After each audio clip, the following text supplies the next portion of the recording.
FPL Game Week 27 meta movement. I'm your Thinking Cap Benji, and in today's video, I've got another sleeper pick lined up for you guys. One player every week, under 10% ownership, and this one is very spicy. We're also going to dive deep into the striker meta because there's a few new forwards entering into the power curve. Thinking Cap activated.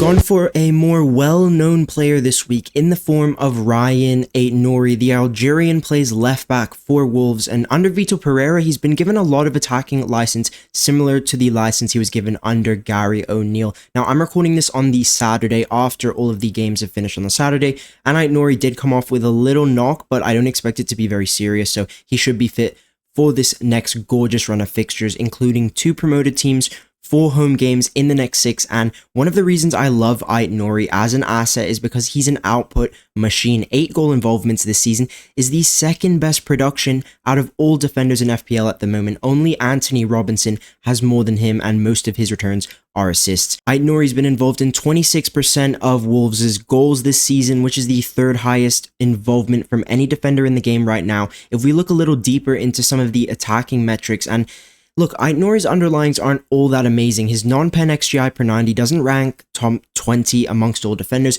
Neither does the amount of shots on target he takes per 90. So how come he's managed to be so productive this season? Well, firstly, that's down to Vitor Pereira's tactical setup. With the back 3, Aït-Nouri finds himself really high up in the attacking third in most games. Sometimes you'll watch him and you'll think, man, this guy's playing left wing, and that's one of the reasons why he's been producing so well in the last 18 months. The second reason to why he's become this output monster is his passing quality and his dribbling quality. Last season, he was averaging 1.9 successful dribbles per game.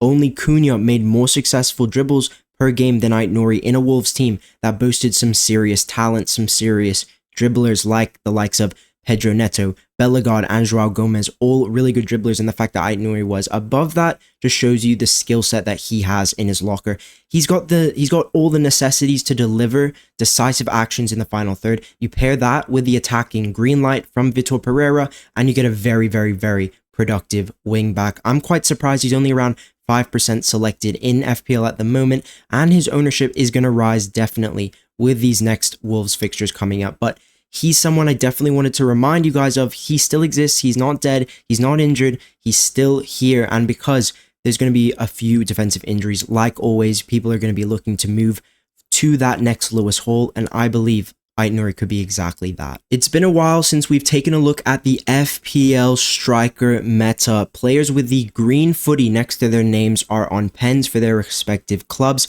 The yellow line splits price brackets, and all players in their brackets are ranked from top to bottom. There's 2 new entries this week, guys. And the main guy we need to discuss is Omar Marmoush, priced at 7.1 mil. I'm really high on Marmoush for a few reasons.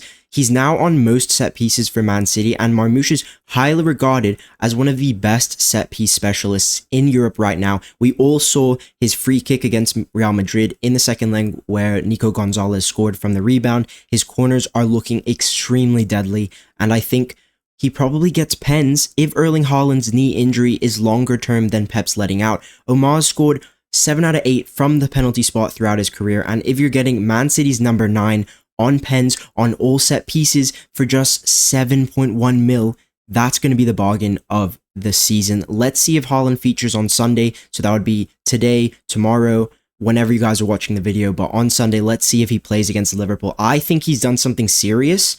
Players don't go off with a knee injury that's non-contact and then miss the biggest game of the season in the form of Real Madrid's second leg if it isn't a serious injury. So I reckon it could be more of a concern than Pep's been letting out in the media. Let's say that Haaland doesn't play against Liverpool. I don't mind if you went there. I wouldn't mind. Like, I think the entry point for Marmoush this week, it's okay because Spurs away is never a bad fixture for attackers. But personally, I would probably wait a few more weeks, at least 2 more weeks. I'd prefer to jump on in 29, not only to get a better read on Man City as an outfit, but also to ensure that Marmoush starts in 29, because we're probably going to get a little bit more hints. We'll have a better picture of expected minutes, of expected lineups. And if you go there early, there's also the potential of an injury, and that could be a transfer that backfires if you go there early. And also, you would be skipping on that Nottingham Forest fixture, and I do not want to be owning a City attacker away to Nottingham Forest. The one drawback to Marmoush as an FPL pick is the fact that he's situated in what is probably the most competitive striker price bracket at the moment. At the very top of it sits Matheus Cunha. People who did go there early last week were rewarded with a 9-pointer away to Bournemouth, and now his fixtures are crystal clear. I'm probably moving there as well this week on pens, on all set pieces, and great fixtures. Just, it's a no-brainer really. But in terms of his competitors, Mateta and Chris Wood, they are not far off. I really rate both of them. I really rate Wood in particular. His post-shot XG is excellent this season. I think it's the best in that category. But unfortunately, his next two fixtures are City and Arsenal. Yes, of course, he can do well in both, but for sure, his ceiling is limited to a lower points potential because he's facing tougher defenses. At least Arsenal is a tougher defense, so City, you can say they're a good fixture, whatever, but I wouldn't be selling Wood just yet. If you own him, you can play him through this next patch up until 29. You can figure out rotation, whatever, but if you got him, I don't think you guys are looking to sell. But if you're looking to buy somebody fresh out of, one of these guys in this price bracket, and honestly, if you're looking at any forwards, I reckon target this price bracket right here because most of them are on pens, some of them are on set pieces. Marmoush and Cunha could have the whole package if it falls in that way. And honestly, they are delivering for their price points, and I would not be looking at, obviously you guys should have a more expensive forward, maybe you have a cheaper one, but if you're looking to buy somebody this week, I would prioritize this price bracket for sure. And the thing with Wood also is that you can play him up until 29, that's fine, and then from 29 onwards, it's beautiful fixtures for Nottingham Forest. I think most of us will own a few Forest assets come end of the season for the run-in, but certainly if you're looking to buy one of these guys fresh, I'd look at Matheus Cunha to start. If you're free hitting in 29, I would also consider Mateta because Crystal Palace have a great run before and after the blank. In 30, I think they have Southampton away, and Crystal Palace are doubling in game week 32. So if you are free hitting in 29, you get him for the two home fixtures coming up. Then you free hit, he blanks, doesn't matter, you're not even concerned. Come back to 30, he's got Southampton, and then 2 weeks later, he has a double game week. So I think if you are free hitting on 29, definitely consider JP. In the expensive price bracket, I've given Ollie Watkins a slight drop because he does blank in 29, and the Champions League knockouts begin between game week 27 and 28. The extra fixtures coming up for Villa in other competitions do regress Watkins's medium-term expected minutes down to, probably 75 to 70. I wouldn't be surprised to see a 65th minute sub. That's what Emery's been doing this season, and we just saw him get a 77th minute sub against Chelsea at home.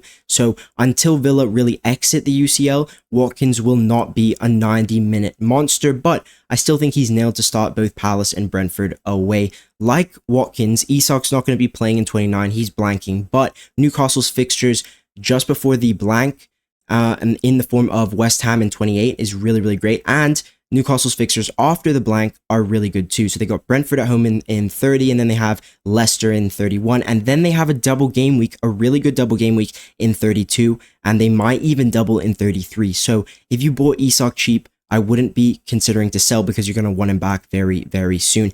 He's been superb this season. His non-pen XGI per 90 is just a touch higher than Haaland's, and that is another indicator for why going back to the robot is potentially a dangerous play because he's been struggling to justify his price point all season. And with Isak still fit and firing, owning Haaland means your squad structure will lose points to the field every time he underperforms because people have better value squad structures than you. I'm personally keeping Isak through the blank. I bought him really cheap, and for me, he is essential with one confirmed double coming and another double in 33, just a week after his confirmed double, very likely depending on how Newcastle progress in the FA Cup. In terms of the cheaper striker category, that's 5 up to 7 million. I think Wisa's clearly the standout here for an asset without pens. He's been performing amazingly well this season. His underlyings are fantastic. Only Watkins and Haaland are averaging a better non-pen XGI than Yohan Wissa, and 14 contributions from open play is just great value. The problem with Yohan is that it's a little too late to invest now. After 29, Brentford are away to Newcastle in 30. Chelsea at home in 31 is okay, but in 32 it's Arsenal away, and in 34 they play Forest away. from home as well. So Brentford fixtures turn sour pretty quickly, which is why I'm not the biggest fan of him, and I'm not the biggest fan of any of the cheaper strikers, to be honest, because these 7 to 8 million priced forwards are destroying it right now, because those guys are on pens, playing for decent attacks, talisman, some of them are on set pieces, and they've got better long-term fixtures. I'd be looking to avoid investing in the cheaper price category. If you're somebody who isn't free hitting in Game Week 29, maybe your squad is built and you need a cheap striker, budget striker for Game Week 29, I would have a look at Beto. He's now returned in 4 out of his last 4 league starts, and at just 5 mil, he's a decent option. You can just chuck him on your bench. 8th attacker, bench him most weeks, play him in 29. I'm not sure if he's on pens or not. In DA was on them, but now that he is injured, Beto could be on it, but we don't know that yet, so I haven't put the green footy next to him. But yeah, if your squad is set up in a way where you can't go to the more expensive strikers, you just need somebody who's playing in 29, you need an 8th attacker just to sit on your bench, then I would consider Beto. Delap and Raul are on pens, but the long-term fixtures don't look great for either of them. Raul's next 3 are actually pretty good, with Wolves in there next week, his former club, but once again, I'd be trying to get to a Matthias Cunha. If the Ducks fall perfectly for Omar Marmoush, let's say he does get pens, I'd also prioritize him in that scenario, and Chris Wood is someone we can also begin to look to from 29 onwards. Bit of a shorter video today, but I hope you all have enjoyed it. Remember, the deadline is this Tuesday, so don't forget to make your moves before it shuts. If you found my insights helpful, then drop a like on the video. If you want to stick around, hit subscribe, and I'll speak to you in the next one. Peace.